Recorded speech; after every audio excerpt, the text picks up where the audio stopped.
نحمده ونستعينه ونستغفره ونؤمن به ونتوكل عليه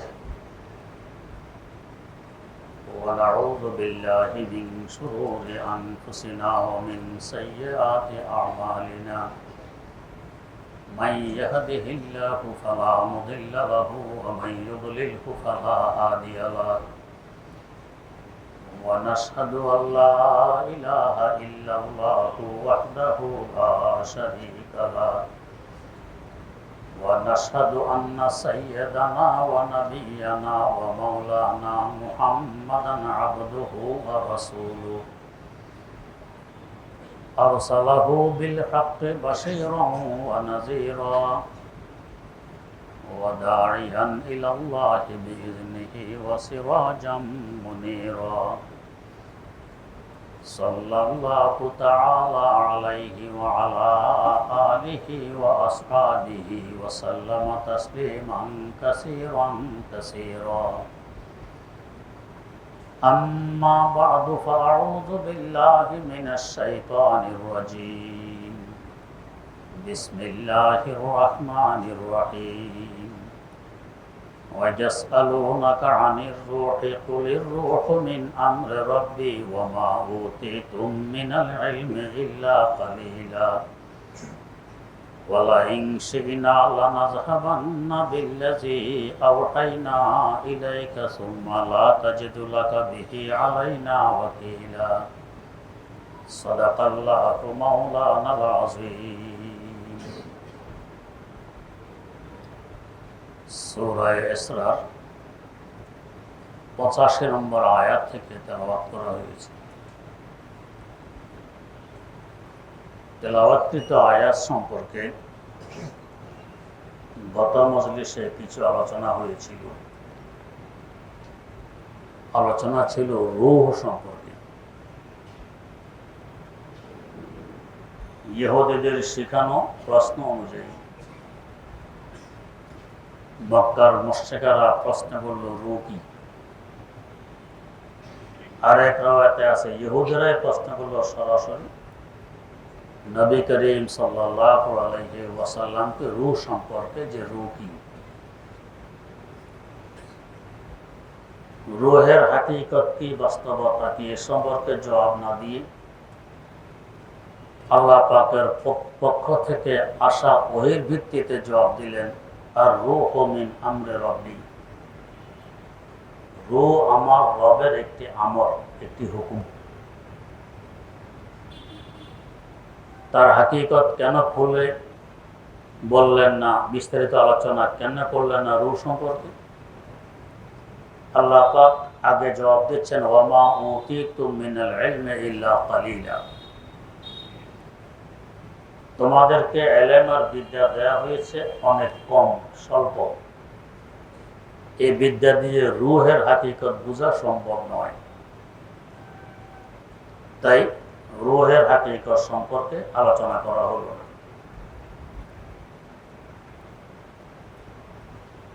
এই সম্পর্কে আলোচনা করতে গিয়ে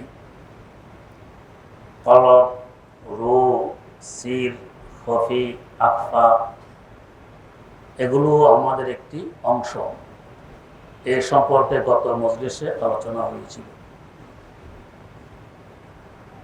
আমরা একটি পরিভাষা ব্যবহার করি মারিফাত, অমক আরিফ বিল্লাহ। তার মধ্যে আল্লাহ পাকের মারিফাত আছে, সে আল্লাহকে চিনি।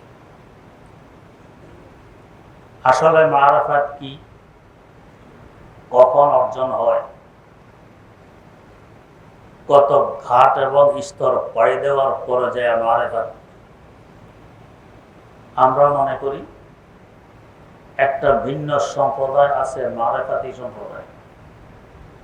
এই কাজ আমাদের নয়, কঠিন ব্যাপার। আমাদের এই মনে করাটা সম্পূর্ণ ভুল। এক সম্প্রদায় আছে দাবিও করে আমরা মারিফতি, এর দাবিও সম্পূর্ণ ভুল। বাস্তবে মারিফাত কি ধারে কাছে হল না। মারিফাত কি বোঝার জন্য বলছি, আমাদের ভিতরে একটি আছে নফস। নফস কি? আগুন, পানি, বাতাস, মাটি, চার বস্তু তো আমাদের মধ্যে আছে। আগুন আছে বিদায় শ্বাস নিঃশ্বাস গরম, রক্ত গরম, প্রস্রাব পায়খানা গরম। বাতাস আছে, নাক দিয়ে মুখ দিয়ে গ্রহণ করি আবার ত্যাগ করি। পানি আছে, পানি পান করি আবার ত্যাগ করি, চোখের মাধ্যমে, নাকের মাধ্যমে, ঘামের মাধ্যমে, প্রস্রাবের মাধ্যমে। এই চার বস্তুর সমন্বয় একটি ভাব সৃষ্টি হয়, এই ভাবকে বলা হয় নফস। এই পাঁচ বস্তু হলো আমাদের ভিতরে। নফসকে যখন মানুষ সংশোধন করে, ইসলাহ করে, এই স্তর পাড়ি দেওয়ার পর মানুষ পৌঁছে কলবের স্তরে। এক কলব তো বান্ধুদের 2 আঙ্গুল নিচে, আর এক কলব আরশে মাওলার উপরে। গত মজলিসে আলোচনা হয়েছে, কোরআন সুন্নাহ যে কলব নিয়ে আলোচনা করে এটা আরশে মাওলার উপরে কলব, ভিতরেরটা নয়। নফসকে সংশোধন করার পর মানুষ কলবের স্তরে পৌঁছে। কলবের স্তরে পৌঁছলে নফসের বাস্তবতা কি, হাকিকত কি, এটা পরিষ্কারভাবে বুঝে আসে। কলবের স্তর পাড়ি দেওয়ার পর মানুষ পৌঁছে শিরের স্তরে। সব কিন্তু আরশে মাওলার উপর। শিরের স্তরে পৌঁছলে কলবের হাকিকত বুঝে আসে। আগের স্তরে পৌঁছার পর পিছনেরটার হাকিকতার বাস্তবতা বুঝে আসে। ওই স্তরে থাকা অবস্থায় পুরোপুরি পরিষ্কারভাবে বুঝে আসে না। যেমন হযরত শেখ আহমদ সারহিন্দি মুজাদ্দিদে আল-ফিসানি রহমতুল্লাহ আলাইহি, উনি একটি স্তরে পৌঁছেছিলেন যাকে বলা হয় মাকামে ওয়াহদাতুল ওজুদ। এখানে পৌঁছার পর তিনি ভাবলেন যে এর উপরে বেলায়েতের আর কোনো মাকাম নেই, আর কোনো স্তর নেই, আমি সর্বোচ্চ স্তরে পৌঁছে আছি।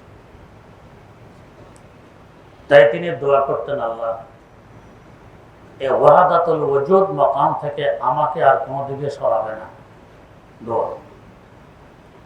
এর মধ্যে একদিন দেখতেছেন তিনি ওই স্তর থেকে, ওই মাকাম থেকে সরে যাচ্ছেন। ইস্তেগফার শুরু করলেন, তওবা শুরু করলেন, নিশ্চয় কোনো গুনাহ হয়ে গেছে, তাই আল্লাহ পাক আমাকে এখান থেকে সরাই দিচ্ছেন। কিন্তু পরে দেখলেন যে না, এর উপরে আরো মাকাম আছে, আল্লাহ পাক আমাকে ওখানে নিয়ে গেছেন। একে বলা হয় মাকামে ওয়াহদাতুস শুহুদ। এখন আগের ইস্তেগফার আর তওবার উপরে আবার তওবা করতেছেন, আল্লাহ কিসের তওবা করছে। এখন তো দেখি যে না, আরো আগে এখানে আসার দরকার ছিল। ঢাকা দোহার জেলা শিলাকোঠা এমদাদুল উলুম মাদ্রাসা 1995 সনে আমাকে ওইখানে দাওয়াত করে ওয়াজের জন্য। তো মাকতাবাতুল আশরাফের মালিক জনাব মাওলানা মুফতি হাবিবুর রহমান খান, উনি আমাকে নিয়ে যাচ্ছেন। তখন বাসে যেতে হতো। দোহার পর্যন্ত পৌঁছার পর দেখি বাসে বসে থাকলে আসর ওয়াক্ত যাবে, তা আমরা সেখানে নেমে গেলাম। আসার পরে এবার একটি ভেবে নিলাম, তখনও সিএনজি বের হয়নি। বাসতলা থেকে নিয়ে শিলাকোঠা পর্যন্ত আল্লাহু আকবার, রাস্তা কি জাম যেভাবে বানায়, এভাবে বানাইতে বানাইতে মাদ্রাসায় পৌঁছে। কাঁচা রাস্তা, বালির রাস্তা, মাঝে মধ্যে যদি আটক হয় নেমে আমাদেরকে ঠেলতে হয়, এই অবস্থা। তওবা করলাম, এই জায়গায় আর আসা যাবে না। সেখানে পৌঁছার পর শুনি এই মাদ্রাসায় আমার উস্তাদ, আমার পীর হযরত হাফিজি হুজুর রহমতুল্লাহ আলাইহি এসেছেন। চরমনার হযরত মাওলানা ইসহাক রহমতুল্লাহ আলাইহি এসেছেন। মাওলানা ফজল করিম রহমতুল্লাহ আলাইহি এসেছেন। শেখুল হাদিস সাহেব রহমতুল্লাহ আলাইহি এসেছেন। মাওলানা হাবিবুল্লাহ মেজবা রহমতুল্লাহ আলাইহি এসেছেন। মাওলানা মোস্তফা হোসাইনি রহমতুল্লাহ আলাইহি এসেছেন। বড় বড় বুজুর্গরা এখানে এসেছেন। তো আগে তওবার উপরে আমি এখন আবার তওবা করলাম। ওদের তো পায়ের দুলের কুটিবার এক বাবা আমি নই। আমাকে তো এরা যেভাবে হোক বেবিতে এনেছে, আর শুনেছি ওরা এসেছেন, ওনারা এসেছেন হেঁটে, আরো কত কষ্ট করে এসেছেন ওনারা। ওনারা যদি এত কষ্ট করে আসতে পারেন তো আমার হিসাব নিকেশ কি? তওবার উপরে আবার তওবা। হযরত মুজাদ্দিদ সাহেব রহমতুল্লাহ আলাইহি তওবা করতেছিলেন যে মকাম থেকে কেন সরে যাচ্ছি, আমি তো দোয়া করতাম এখানে থাকার জন্য। পরে দেখলেন যে না, আরো উপরের স্তরে এসে গেছি। আগে তওবার উপরে আবার তওবা করতেছেন, আগে তওবা ভুল ছিল। তো এখানেও সামনের স্তরে যাওয়ার পরে পিছন স্তরে হাকিকতার বাস্তবতা বুঝে আসে। নফস কি এটা পুরোপুরি বুঝে আসবে রুহের মকামে গেলে। রুহের মকাম অতিক্রম করে যখন সিরের মকামে পৌঁছা হয় তখন বুঝে আসে রুহের বাস্তবতা কি। আর সিরের মকামের উপরে মকাম হইল কলবের মকাম। এখন বুঝে আসে কলব কি, এর আগে বুঝে আসে না। আর এর উপরে মকাম হলো খফির মকাম। এখন যায় বুঝে আসে কলব কি। খফির মকাম অতিক্রম করে আরো উপরে গেলে সামনে আসে আখফার মকাম। এখন বুঝে আসে খফি কি। আর আখফার মকামে পৌঁছার পর এখন আসে মকামে হাকিকত, বাস্তবতার মকাম। এখন বুঝে আসে আখফার বাস্তবতা কি। হাকিকতের পরে যায় মকাম আসে ফানার মকাম। নিজের অস্তিত্ব বিলীন হয়ে যায়, আমি আর আমি থাকি না। এটাকে বলে মকামে ফানা। এই মকামে ফানা আসার পর নিজের অস্তিত্ব খতম হয়ে যায়। অস্তিত্ব খতম হইলে এখন বুঝে আসে হাকিকত কি, বাস্তবতা কি। ফানার মকাম অতিক্রম করে আসে মহব্বতের মকাম। আল্লাহ রাব্বুল আলামিনের সাথে গভীর মহব্বত শুরু হয়। তো এখন বুঝে আসে ফানা কি। নিজকে যে মিটাইতে না পারলে আল্লাহর মহব্বত আমার মধ্যে আসবে না। আমার আমিত্বকে বিসর্জন দিতে পারলে আল্লাহ পাকের মহব্বত আমার মধ্যে আসবে। যে পর্যন্ত আমার আমিত্ব থাকবে আল্লাহ পাকের পুরা মহব্বত আমার মধ্যে আসলে আসবে না। মহব্বত যখন আসে তখন নিজকে নিজে ভুলে যায় আমি কি, আমার অস্তিত্ব কি, এগুলো থাকে না। যাকে মহব্বত করি, ভালোবাসি, শুধু তার ধ্যান, তার খেয়াল এর মধ্যে মগ্ন থাকে। এটাকে বলে মকামে ফানা। তো ফানা বুঝে আসে মহব্বতের স্তরে আসার পর। মহব্বতের স্তর অতিক্রম করার পরে আসে মারেফাতের মকাম। মহব্বতের পরে এখন যে চিনি যে আসলে আল্লাহ পাক কি, আল্লাহ পাকের পুরো পরিচয় এখন পাওয়া যায়। তো মারেফাতের মকাম এরপরে আসে। মারেফাতের মকামে আসতে বুঝে আসে মহব্বতের মকাম আর স্তর কি। তো এই যে মোট 10টি স্তর আছে, এর মধ্যে রুহেরও একটি স্তর আছে। প্রথম স্তর শুরু হয় নফসের। নফসের সাথে মুজাহাদা, যুদ্ধ, মোকাবেলা, আমরা বলি সাধনা। এই সাধনা করতে করতে আমি এই নফস অতিক্রম করে আমি তখন পৌঁছি কলবের কাছে। আর কলবের উপরে যখন আমার মেহনত চলে, হযরত আম্বিয়া কেরাম আলাইহিমুস সালাতু ওয়াস সালামের মেহনত ছিল কলবের উপরে।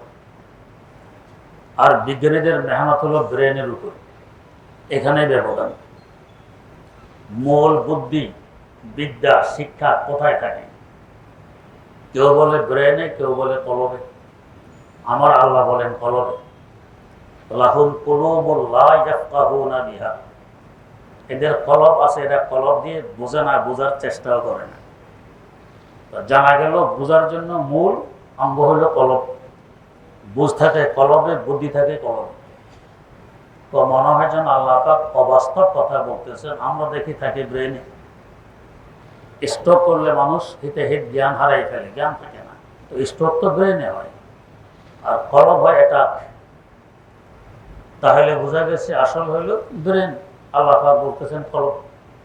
উল্টে আসলে আমাদের বুঝ উল্টা, আল্লাহ পাক উল্টা বলতেছেন না। কথাটি পরিষ্কার বোঝার লক্ষ্যে একটি ঘটনা বলছি। বর্তমান বাইতুল মোকাররমের সম্মানিত খতিব জনাব মাওলানা আব্দুল মালেক সাহেব বেনজির একজন মানুষ। হাদিসের শাস্ত্রে বাংলাদেশে আমার দৃষ্টির মত থেকে বড় আরেকজন নেই। আল্লাহ পাক অনেক ঊর্ধ্বে তাকে নিয়ে গেছেন আমলে, আখলাকে, এলেমে, সব দিকে। উনি যখন ছোট, আমাদের বাড়িও একখানে লেখাপড়া করেছি এক মাদ্রাসায়। ওনার বড় ভাই আর আমি এক জমাতে এক ক্লাসে লেখাপড়া করতাম। তো ওনাকে নিয়ে ওনার আব্বা মাহফিলে গেছেন উজানির পীর হযরত মাওলানা মোবারক করিম রহমতুল্লাহ আলাইহির মাহফিল। মানুষ বেশি, পিছনে জায়গা, সেখানে বসেছেন, সামনে আসতে পারেনি। তো হুজুর তো স্টেজে বসে ওয়াজ করতেছেন। গ্রামগঞ্জে মাইকের হরন, বাঁশ গেড়ে বাঁশের আগায় হরন বাঁধা হয়, আওয়াজটা হরন দিয়ে বের হয়, স্টেজ দেখা যায় না। তো মাওলানা আব্দুল মালেক সাহেব ছোট, ওনার আব্বাকে জিজ্ঞেস করতেছেন, আব্বা হুজুরকে বাঁশের আগা থেকে নামাবে কিভাবে? আব্বা তো বুঝতেছেন না, বাঁশের আগা থেকে নামাবে কেন? হুজুর যে বাঁশের আগায় বসে বসে ওয়াজ করতেছেন, সেখান থেকে নামাবে কিভাবে? আসলে কি হুজুর বাঁশের আগায়? হুজুর স্টেজে। উনি কেন বাঁশের আগা বুঝতেছেন? ছোট্ট মানুষ, অতটুক বুঝে এখনো হয়নি, আওয়াজ তো আসতেছে বাঁশের আগা থেকে, হরন তো এখানে বাঁধা। তাই উনি বুঝতেছেন হুজুর এখানে বাঁশের আগায় বসে ওয়াজ করতেছেন, চিন্তা বাঁশের আগা থেকে নামাবে কিভাবে? আর যারা বড় বুদ্ধিশুদ্ধি আছে, এরা কি কথা ভাববে হুজুর বাঁশের আগায়? এরা বলবে যে না, হুজুর তো স্টেজে, বাঁশের আগায় হরন। তো কথা হয় স্টেজে, মাইক্রোফোনে বেরিয়ে আসে হরন দিয়ে। ওনার অতটুক দূরদর্শিতা নাই, ছোট্ট মানুষ, তো ভাবতেছেন বাঁশের আগায় হুজুর বসে বসে ওয়াজ করেন। এবারে আসুন, আমাদের যাদের বুদ্ধিশুদ্ধি কম, গভীর এলেম নেই, গভীর বুদ্ধি নেই, আমরা দেখি ব্রেন দিয়ে তো আমার বুঝবুদ্ধি প্রকাশ হয়, তাই মনে করি ব্রেন হলো বুঝবুদ্ধির আসল কেন্দ্র। যাদের গভীর বিদ্যা আছে, বিচক্ষণতা আছে, তারা দেখে না, মূল হলো হার্ট, কলব, সেখানে আসল বুদ্ধি, এটা প্রকাশ হয় ব্রেন দিয়ে। ব্রেন হলো হরনের ন্যায়। আমরা যেখান দিয়ে প্রকাশ হয় ওখান দিয়ে দেখি, তো ভাবি কি আসল হলো ব্রেন। বাস্তবে আসল ব্রেন না, আসল হলো কলব। হযরতে আম্বিয়া কেরাম আলাইহিমুস সালাতু ওয়াস সালামের চেষ্টা প্রচেষ্টা মেহনত সব হয় কলবের উপরে, আর বিজ্ঞানীদের চেষ্টা প্রচেষ্টা মেহনত হয় ব্রেনের উপরে। যার কারণে বিজ্ঞানীরা অনেক কিছু আবিষ্কার করে ফেলেছেন, আমরা অনেক উপকৃত হচ্ছি। যেমন এই মাইক, বিজ্ঞানের আবিষ্কার। এটার কারণে তো আমার ছোট্ট কথা মাইক বড় করে দিচ্ছে, আপনারা সকলে শুনতে পাচ্ছেন। মাইক না হলে আমাকে চিৎকার দিতে হইতো, মধ্যখানে দাঁড়ায় কথা বলতে হইতো, তার সবার কানে হয়তো পৌঁছতো না। অনেক উপকৃত হচ্ছে, কিন্তু যে পরিমাণ উপকৃত হচ্ছি, বিজ্ঞানের দ্বারা কয়েকশো গুণ বেশি ক্ষতিগ্রস্ত হচ্ছে। যেমন এক জরিপ অনুযায়ী বর্তমান বিশ্বে অস্ত্রের পিছনে ব্যয় হয় 80% আয়। বিশ্বে প্রতি বছর যে আয় হয় তার 80% খরচ হয় অস্ত্রের পিছনে। রাইফেল বানায়, বন্দুক বানায়, আরো কি পারমাণবিক বোমা, জঙ্গি বিমান, এগুলো সব বিজ্ঞানেরই তো ফসল। আচ্ছা, এই যে রাইফেল, বন্দুক, অস্ত্র বানাইল সুন্দরবনের বাঘ মারার জন্য না অজাগর সাপ মারার জন্য? সব মানুষ মারার জন্য। তাইলে এই ব্রেনের ফসল যে 80% ব্যয় হয় অস্ত্রের পিছনে, মারবে কাকে? মানুষকে। কে মারবে? সুন্দরবনের হিংস্র প্রাণী? আরেক মানুষ। মানুষকে মারার জন্য এই সব আবিষ্কার। 20% মাত্র উপকারে আসে, আর বাকি 80% আমার জন্য ক্ষতিকর। অস্ত্র মানুষ নয়। এত অস্ত্র যদি আবিষ্কার না হইতো, এত যুদ্ধ হইতো না। বেশি থেকে বেশি তলোয়ার যুদ্ধ হইতো সামনাসামনি, আজকেই ফয়সালা, আজকে যুদ্ধ, আজকেই ফয়সালা হয়, আমি জিতলাম বা আপনি জিতলেন। বছর যুগ যুগ ধরে যুদ্ধ হইতো না, লক্ষ লক্ষ মানুষও মারা যেত না। এক অ্যাটম বোম হিরোশিমায় 2.5 লক্ষ মানুষ প্রাণ হারিয়েছে, এক বোমায়। তলোয়ারের যুদ্ধ হলে এত মানুষ প্রাণ হারাইতো না। তাহলে ব্রেনের মেহনতে উপকার করেছে 20%, ক্ষতি করেছে 80%। আর কলবের উপর মেহনত হযরতে আম্বিয়া কেরাম আলাইহিমুস সালাতু ওয়াস সালামের 100% উপকারে আসছে। অমানুষকে মানুষ বানিয়ে দিয়েছে। যে আরবরা ছিল পুরো বিশ্বের কাছে ঘৃণার পাত্র, এদের লেখা নাই, পড়া নাই, শিক্ষা নাই, দীক্ষা নাই, আখলাক নাই, চরিত্র নাই, মারামারি, হানাহানি, কাটাকাটি, চুরি, ডাকাতি, জিনা, বেবিচার, জুলুম, অত্যাচার ছিল তাদের নিত্যদিনের কাজ। আর এই কলবের মেহনতের বরকতে তারা হয়ে গেছে বিশ্বের শ্রেষ্ঠ জাতি। হযরতে সাহাবায়ে কেরাম রাদিয়াল্লাহু তাআলা আনহুমের নমুনা বিশ্ব পেশ করতে পারবে? আগেও পারেনি, সামনেও পারবে না, এই একবারে হয়ে গেছে কলবের মেহনতের বরকত। এখনো যে আমাদের তাবলিগী ভাইয়েরা মেহনত করে কিছুর উপর, কলমের উপর, যার বরকতে কোটি কোটি মানুষ অমানুষ মানুষ হয়ে গেছে, কলমের মেহনতের বরকত। আর ব্রেনের মেহনতে অমানুষকে মানুষ বানায় না, বরং মানুষকে মারামারি হানাহানির জন্য উদ্বুদ্ধ করে 80%। তো ব্রেন আর কলম হলে ব্যবধান, নবীদের মেহনত আর বিজ্ঞানীদের ব্যবধানে, এই বিজ্ঞানীদের মেহনতে এই ব্যবধান। নবীরা অমানুষকে মানুষ বানায়। আল্লাহ, আমাদের এখানের একজন মাস্টার্সের ডিগ্রিধারী মাঝে মধ্যে এখানে থাকতেন, মাঝে মধ্যে আমেরিকা কানাডা থাকতেন। উনি একদিন আমাকে বললেন, হুজুর বহু দেশ সফর করেছি, ঘুরেছি, মানুষ তো দেখি না। যদি 2-4 জন দেখি, হয়তো কোরআন হাদিস পড়ুয়া অথবা কোরআন হাদিস পড়ুয়া মানুষের সংসদের বরকতে মানুষ হয়েছে, বাকি মানুষ তো দেখি না। অথচ দেখুন আলেম হইতেন, হয়তো বলবো উনি বাড়াবাড়ি করতেছেন আলেম হওয়ার কারণে। উনি তো জেনারেল লাইনের মানুষ, মাস্টার্স ডিগ্রিধারী। মানুষ দেখে না, মানুষ দেখি কোরআন হাদিস যারা পড়েছে এরা, অথবা এদের সংসদে যারা আছে এরা। তার মানে এদের মেহনত কলমের উপরে হয়, যার কারণে অমানুষ মানুষ হয়ে যায়। মাঝে মধ্যে বিভিন্ন সেমিনারে প্রশ্ন করে যে কওমি মাদ্রাসায় আপনারা কি করেন। তা আমি প্রথমে সংক্ষেপে জবাব দিই, আমরা অমানুষকে মানুষ বানাই, অমানুষকে মানুষ বানাই। আর এরপরে গিয়ে ব্যাখ্যা বিশ্লেষণ সমফাইলি করি। যেমন এবছরে একজন বলেছিল, আপনারা কওমি মাদ্রাসায় কিছু গল্প গুজব পড়ান, এতে জাতির কি হবে, কর্মমুখী শিক্ষার দরকার। তা আমি জিজ্ঞেস করলাম যে হেজিং ব্যবসা আপনি কি বোঝেন? হেজিং ব্যবসা? চুপচাপ জবাব দিলেন। অপশন ব্যবসা কি বোঝেন? জবাব দিলেন না। MLM ব্যবসা কি বোঝেন? জবাব দিলেন না। তাহলে এগুলো আমরা পড়াই। এগুলো পড়ান? তো পড়াবো না, আমাদের 18 বছরের সিলেবাস, আমরা বাতাস খাই, এগুলো পড়ে। তাহলে এগুলো পড়ে আপনাদের ছাত্ররা কি করে, তাহলে এই খোঁজটা আপনার নেন কি করে? আলহামদুলিল্লাহ, যদি বাস্তবে এলেম নিয়ে আমাদের কোনো ছাত্র মাথা থেকে বের হয়, একজনও বেকার থাকে না। আমাদের অত্র মাথা থেকে গত বছরে বহু ছাত্র বের হয়, আলহামদুলিল্লাহ। প্রত্যেকটা ছাত্র কাজে লাগে। এরপর আমাদের কাছে চাহিদা থাকে, হুজুর আমাদেরকে শিক্ষক দেন, আর আমরা দিতে পারি না। প্রতি বছর আরো চাহিদা থাকে, দিতে পারি। আলহামদুলিল্লাহ, একদমও বেকার নেই। এইটা হলো কলবের বরকত। আর কলব অতিক্রম করে তখন মানুষ আসে সিরে, সির অতিক্রম করলে তারপরে আসে রুহে, রু অতিক্রম করলে তারপরে আসে খফিতে, খফি অতিক্রম করলে আসে আকফায়, আকফা অতিক্রম করলে আসে হাকিকতে, হাকিকত অতিক্রম করলে এখন আসে ফানা। এখন নিজ নিজে মিটিয়ে দিতে হয়। অনেকে অনেক কথা বলে হযরত মনসুর হাল্লাজ রহমতুল্লাহ আলাইহির ব্যাপারে। ওলামায়ে দেওবন্দ এবং আল্লামা জালালউদ্দিন রুমি রহমতুল্লাহ আলাইহ, যাকে আরিফ বিল্লাহ বলা হয়, যার রচিত কিতাব মসনবী শরীফ, যাকে বলা হয় এলমে মারেফাতের খনি, এলমে মারেফাতের গোড়াউন। উনি ওনাকে অনেক বড় বুজুর্গ মনে করেন। তো প্রশ্ন সামনে আসে, উনি তো খোদাই দাবি করতেন, আনাল হক আমি হক। ফেরাউনা খোদাই দাবি করছে, তাইলে ইনি কেন বুজুর্গ, আর ফেরাউন কেন আল্লাহর দুশমন? ইনি অলিউল্লাহ, উনি কেন আদবুল্লাহ? ব্যবধান কোথায়?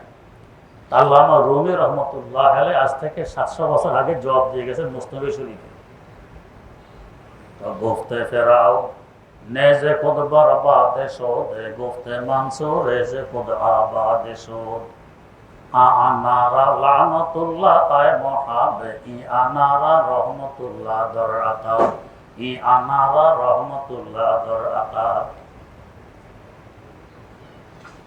মনসুর আর ফেরাউনের ব্যবধান কি? মনসুর আনাকে ফানা করে আনা বলছেন, নিজের অস্তিত্বকে মিটিয়ে দিয়ে এরপরে আনা বলছেন। আর ফেরাউন অস্তিত্বকে ধরে রেখে, আমিত্বকে ঠিক রেখে তারপরে আনা বলছে, যার কারণে হে আল্লাহর দুশমন, হে আল্লাহর দুষ্ট। বেশ কম হলো এখানে। এর আরেকটি জবাবও আছে। মান্নামে গোয়াম আনাল হক ইয়ারমে গোয়াত বগো, চনমে গোয়াম মোরা দিলদার মে গোয়াত বগো, চনমে গোয়াম মোরা দিলদার মে গোয়াত বগো। আমি তো আমার ইচ্ছে আমার হক বলি না, আমার বন্ধু বাধ্য করতেছেন একথা বলতে, এখন বললে আমার দোষ কি? আর একটা জবাব দেওয়া হয়, উনি তো আল্লাহর প্রেমে পাগল পারা, কোথায় আল্লাহকে পাবো? এই খোঁজে ব্যস্ত। এর মধ্যে রাতের অন্ধকারে দেখতেছেন তার সামনে একটি নূর ঝুলতেছে। এমন মিষ্টি নূর, আকর্ষণীয় নূর কখনো আর দেখেননি। আশ্চর্য হয়ে জিজ্ঞেস করলেন, মান আনতা, তুমি কে? তো নূর থেকে আওয়াজ আসলো, আমাল হক, আমি হক। এই কথা বলে নূর গায়েব হয়ে যায়। উনি নূরের পিছনে পিছনে দৌড়ছেন আনাল হক আনাল হক বলে। তার অর্থ কি দাঁড়াইল? আপনার একটা ছেলে ধরুন 3 বছর বয়সে হারিয়ে গেছে, পত্র পত্রিকায় কত খোঁজাখুঁজি, পাইলেন না। 20 বছর পর হঠাৎ একদিন রাতের অন্ধকারে দেখতেছেন একটা লোক দাঁড়াইয়াছে, মনে হয় যেন আপনার ছেলে। তার নাম ছিল আব্দুল্লাহ। জিজ্ঞেস করলেন, তুমি কে? মান আনতা? আনা আব্দুল্লাহ, আমি তো আব্দুল্লাহ, আপনার ছেলে। এই কথা বলে সে এক দৌড়ে গায়েব। আপনার তার পিছনে পিছনে দৌড়তেছেন আর আব্দুল্লাহ আব্দুল্লাহ আব্দুল্লাহ বলতেছেন। এটা কি নিজে আব্দুল্লাহ দাবি করা না আব্দুল্লাহকে খোঁজা? আব্দুল্লাহকে খোঁজা, তাকে ডাকা, নিজে আব্দুল্লাহ দাবি করা নয়। তো নূর যখন গায়েব হয়ে গেছে, তিনি আনাল হক আনাল হক আনাল হক বলে খুঁজছেন সেই নূরকে, কোথায় গায়েব হইলে, নিজে দাবি করেন। এই জন্য বলা হয়, যখন মানুষ কাবু থেকে বেরিয়ে আসে, নিজের হুঁশ আওয়াজ ঠিক থাকে না, তখন সে মাজুর। এটা কাবেলে তাকলিদ নয়, কাবেলে তানকিদ নয়।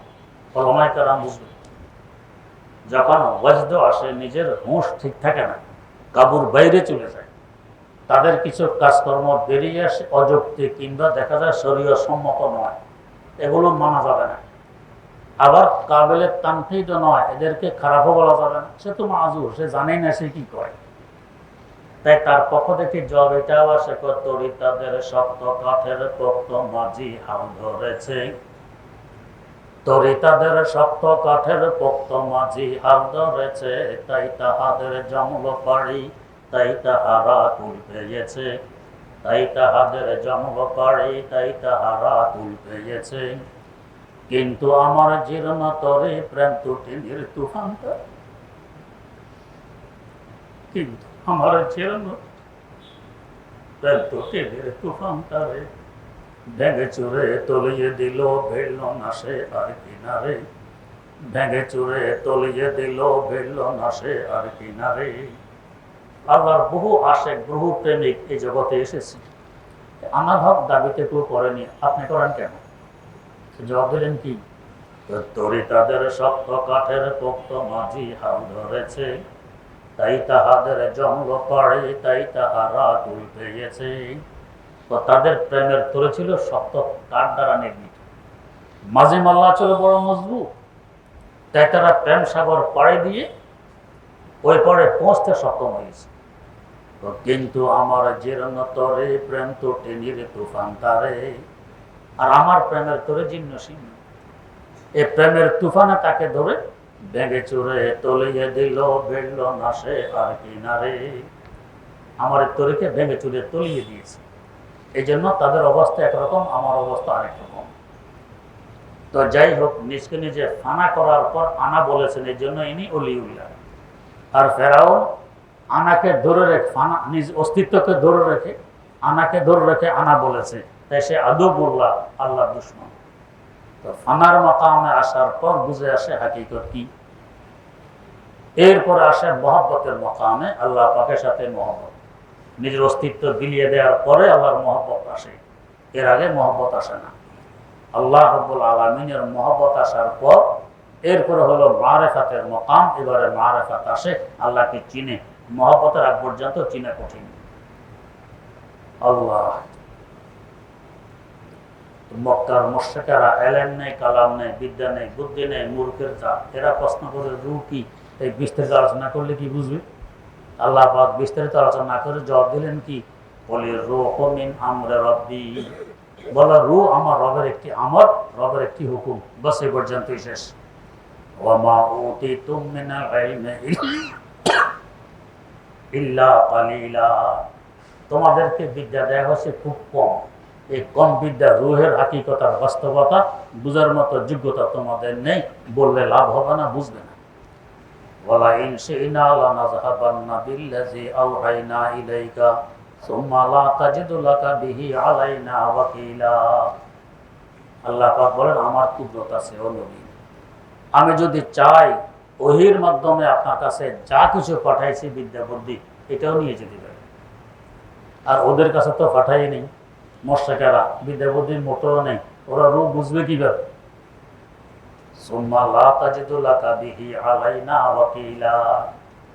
এরপর আমার বিরুদ্ধে কোনো সহযোগীও আপনি পাবেন না। নবীর যদি এই অবস্থা হয় তো মুশরিকিন আরবের কি অবস্থা হবে? তাই বুঝাইলেন রূহের বাস্তবতা নিয়ে দীর্ঘ আলোচনা করলে, ব্যাখ্যা বিশ্লেষণ করলে বুঝার মতো যোগ্যতা মুশরিকদের নেই। তাই অতটুকুই জেনে রাখো যে আর রূহ মিন আমরি রাব্বি, রূহ আমার রবের একটি হুকুম, এটুকু জেনে রাখো। আল্লাহ রাব্বুল আলামিন আমাদেরকে মাকামগুলো অতিক্রম করে মারিফাতের মাকামে পৌঁছার তৌফিক দান করুন।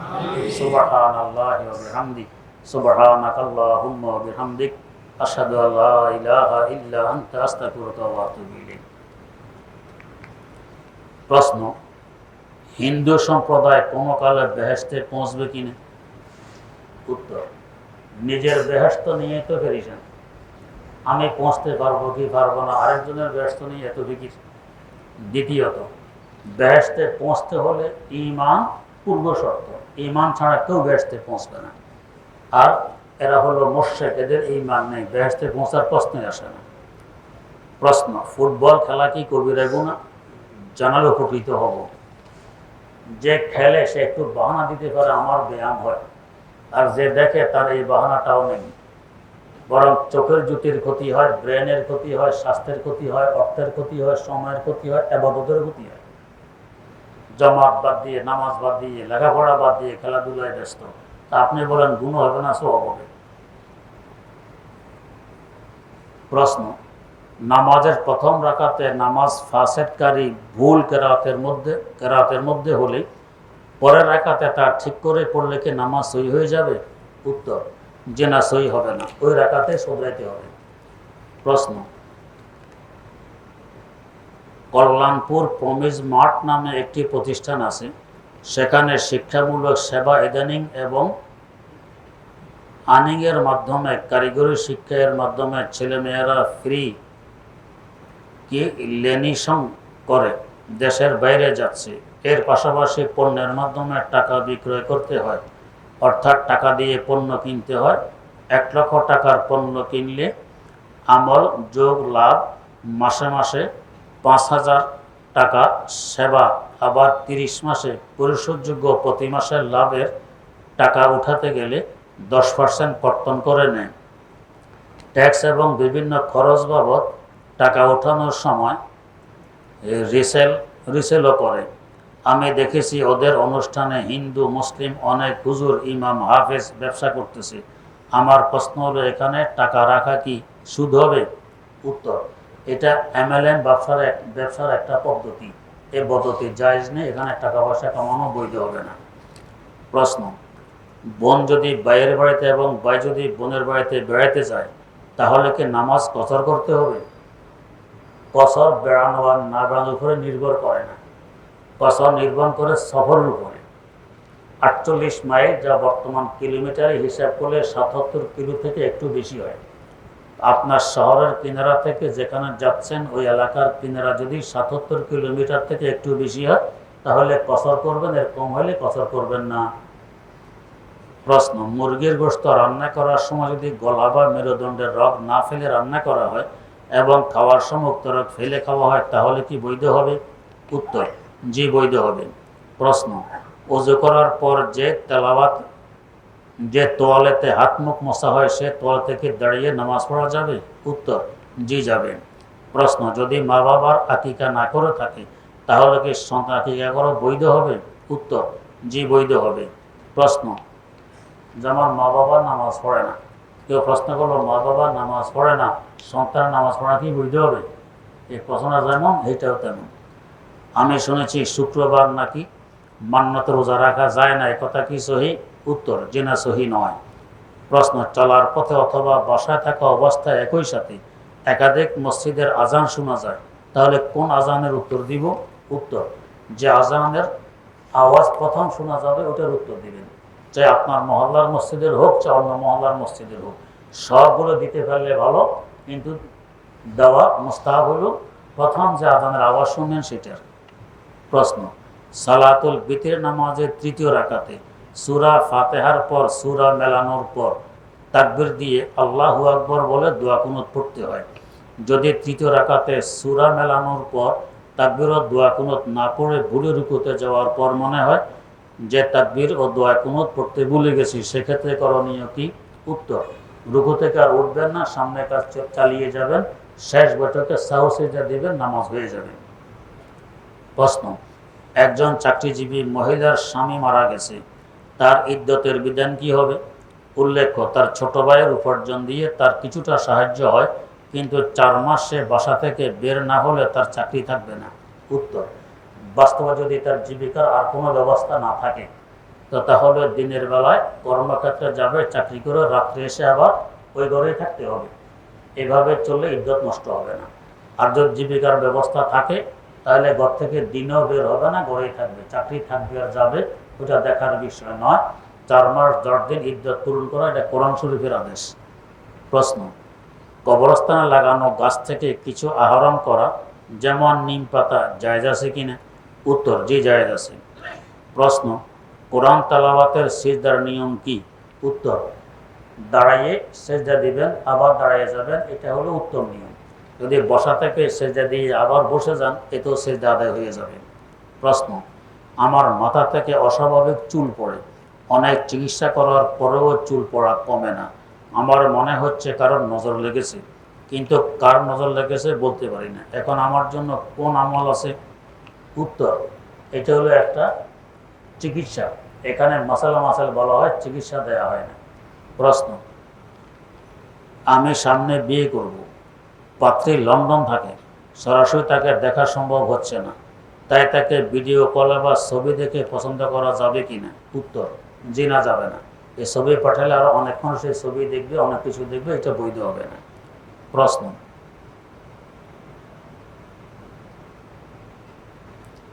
ট্রিমার দিয়ে গোঁফ ট্রিম করা কি গোঁফ কামানোর মতো অনুত্তম, নাকি গোঁফ কেসে দিয়ে ছোট করাই উত্তম? উত্তর, কেসে দিয়ে ছোট করাই উত্তম। প্রশ্ন, গাইবান্ধায় এশিয়ার সবচেয়ে বড় রাম মূর্তি নির্মিত হয়েছে, দেশপ্রেমিকরা বলেন এটা ইন্ডিয়ার এই দেশ দখলের পায়তারা, এ ব্যাপারে আমাদের করণীয় কি? উত্তর, আসলে বাস্তবে আরো অনেক কর্মকাণ্ড চলছে, এগুলো এই দেশকে ইন্ডিয়া বানানোর পায়তারা। আল্লাহ আমাদেরকে হেফাজত করুক, সকলকে সজাগ থাকা চাই যাতে এই ধরনের কর্মকাণ্ড তারা করতে না পারে। প্রশ্ন, আমার শ্বশুর বাড়ি আমার বাড়ি থেকে 100 কিলোমিটার দূরে, এমত অবস্থা আমার স্ত্রী কি তার পিতার বাড়িতে নামাজ কসর করবে নাকি পুরা?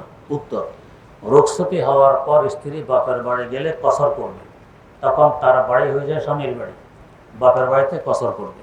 প্রশ্ন, আল্লাহ তাআলা হুজুরের ছায়া আমাদের উপর দীর্ঘায়িত করুন, আমিন।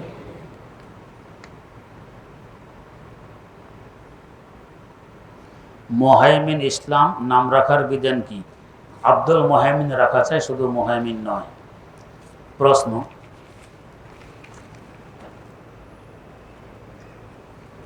কোরবানির গোশত কি ওজন করে বন্টন করা আবশ্যক? সকলের সম্মতিতে অনুমান করে বন্টন করা যাবে কি? উত্তর, ওজন করে বন্টন করা ফরজ, সম্মতি থাকুক না থাকুক আন্দাজ করে বন্টন করা যাবে না।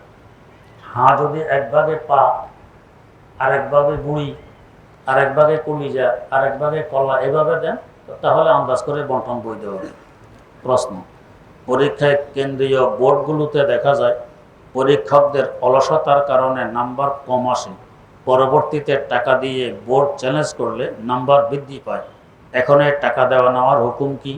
উত্তর, যেহেতু তাদের অতিরিক্ত একটি পরিশ্রম করতে হয়, অপরাধটা করছে এক্সামিনের যে কাগজ কেটেছে সে, আর এখন তো আর তাকে ধরা যায় না, বরং যারা অফিসে আছে এরা কোনো আলেমকে খবর দিয়ে এগুলো আবার দেখায়, ওই অতিরিক্ত তাদের একটা খরচ হয়, ওইটা নেওয়া হয় আপনার থেকে। প্রশ্ন, একজন যদি যৌতুক নিয়ে বিবাহ করে তাহলে কি বিবাহ বাতিল হয়ে যাবে? উত্তর, বিবাহ বাতিল হবে না, তবে যৌতুক নেওয়াটা হারাম হবে। প্রশ্ন, কোনো মুসাফির 15 দিনের বেশি সময় কোনো স্থানে অবস্থান করে আর সে নিয়ত না করে যে কতদিন থাকবে, এই অবস্থায় কতদিন মুসাফির থাকবে? উত্তর, বছরকে বছর যদি এভাবে থাকতে থাকে সে মুসাফিরই থাকবে, মুকিম হবে না। প্রশ্ন, আল্লাহ হযরতকে সুস্থতার সাথে নেক হায়াত দান করবে। একবার আমার বন্ধু আমাকে জানায় যে সে তার মার জমানোর টাকা থেকে কিছু টাকা মাকে না জানাই নিয়ে নেয় এবং সেই টাকা দিয়ে তার ক্লাসের কিতাব ক্রয় করে। এখন হজরতের কাছে জানতে ইচ্ছুক যে উক্ত টাকার কারণে শরীয়তের কি হুকুম হবে। উত্তর, ওই টাকাগুলো মাকে দিয়ে দিবেন। প্রশ্ন, যদি কারোর সন্দেহ হয় যে তার কিছু নামাজ কাজা আছে কিন্তু সে কোনোভাবেই মনে করতে পারছে না যে কোন দিনের কোন ওয়াক্তে নামাজ কাজা হয়েছে, এই অবস্থা তার করণীয় কি? উত্তর, প্রথমে তার জেহেনকে জোর দিবে, ব্রেনকে জোর দিবে যে কোন নামাজ কত ওয়াক্ত হয়েছে যাতে ঠিক করে। এরপর যদি ঠিক না হয় অনুমান করে সতর্কতামূলক কিছু বেশি নামাজ কাজা করে দিবে। দৈনিক 5 ওয়াক্তরে কাজা করবেন, কারণ কোন ওয়াক্ত কাজা করছেন মনে তো নেই, তো 5 ওয়াক্ত করলে ওইটার ভিতরে চলে আসবে। প্রশ্ন, যদি কেউ ওয়াক্তিয়া নামাজ পড়ার পর কাজা নামাজ পড়ে তাহলে কি তার ওয়াক্তিয়া নামাজ আবার পড়া লাগবে? উত্তর, যদি কাজা নামাজ 6 ওয়াক্ত বা তার থেকে বেশি থাকে তাহলে ওয়াক্তিয়া আর পড়া লাগবে না। আর যদি 5 ওয়াক্ত বা তার থেকে কম কাজা নামাজ থাকে, এখন ওয়াক্তিয়ার আগেই কাজাগুলো আদায় করা লাগবে।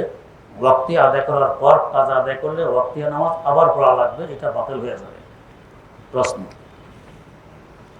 আমার আহলিয়ার কাছে হজ করানোর জন্য যে অর্থ প্রয়োজন তার চেয়ে অনেকটা বেশি মূল্যের স্বর্ণ আছে। 2027 সালে আমার শ্বশুর শাশুড়ি হজে যাওয়ার নিয়ত করেছেন। আমি 2028 সালে হজ করার নিয়ত করেছি, আলহামদুলিল্লাহ। এখন আমি আমার আহলিকে 2027 সালে শ্বশুরের সাথে যেতে দিতে চাচ্ছি না। 2028 সালে দুইজন একসাথে হজ করতে চাচ্ছি।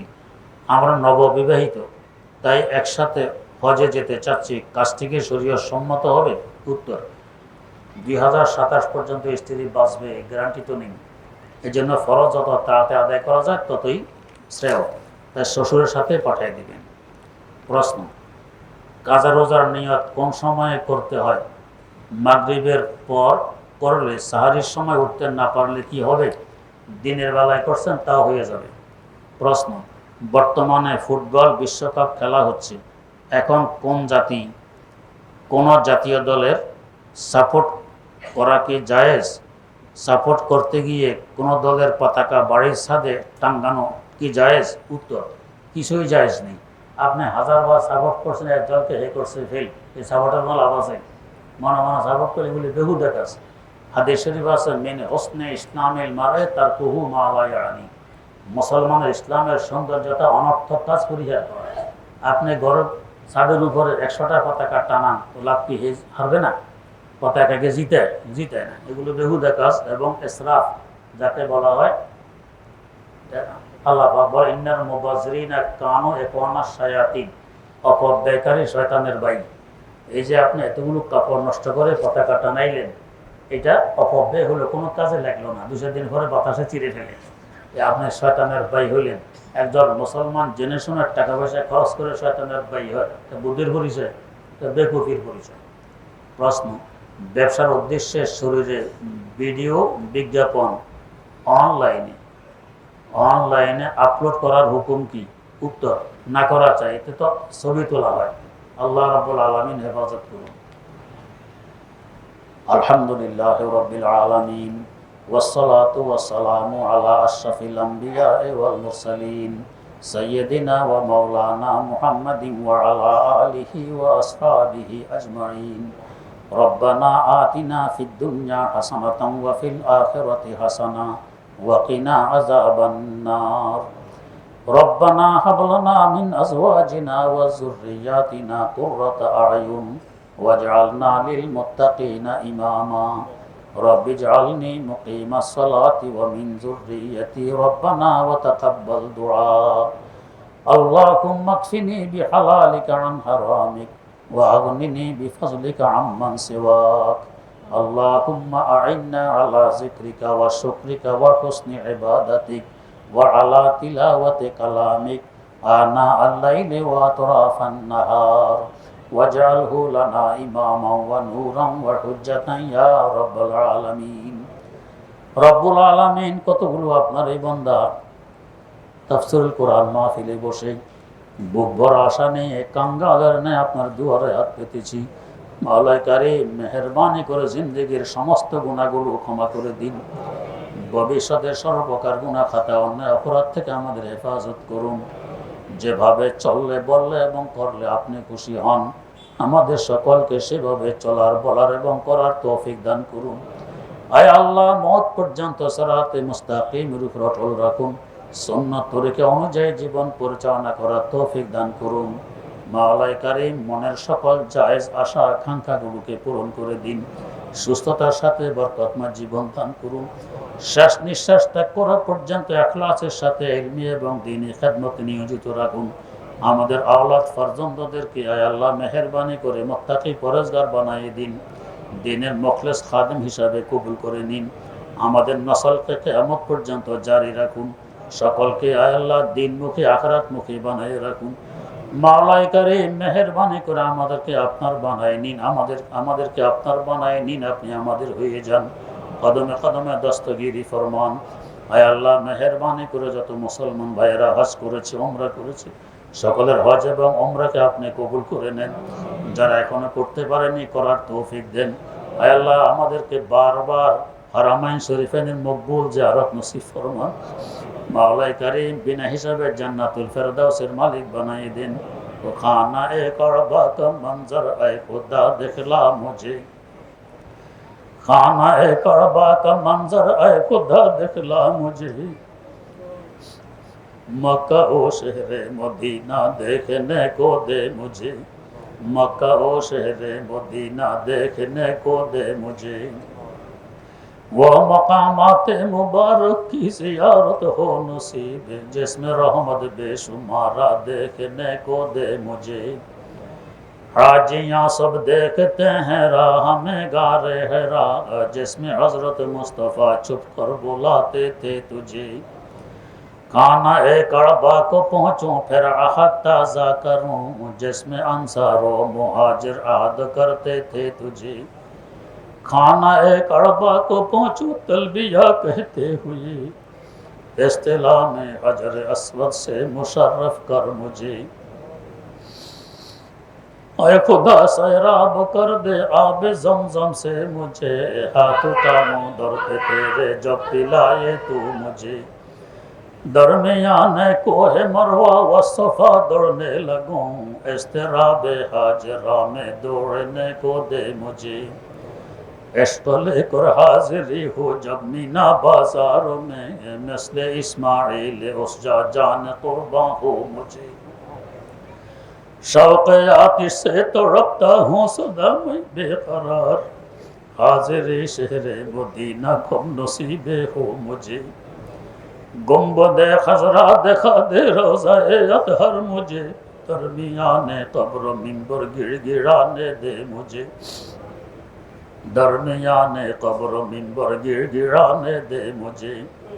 रोज़ाए अक़दस दिखा कर इश्क में दीवानवार, रोज़ाए अतहर दिखा कर इश्क में दीवानवार मिस्ले अबू बकर उमर उस्मान अली कर दे मुझे।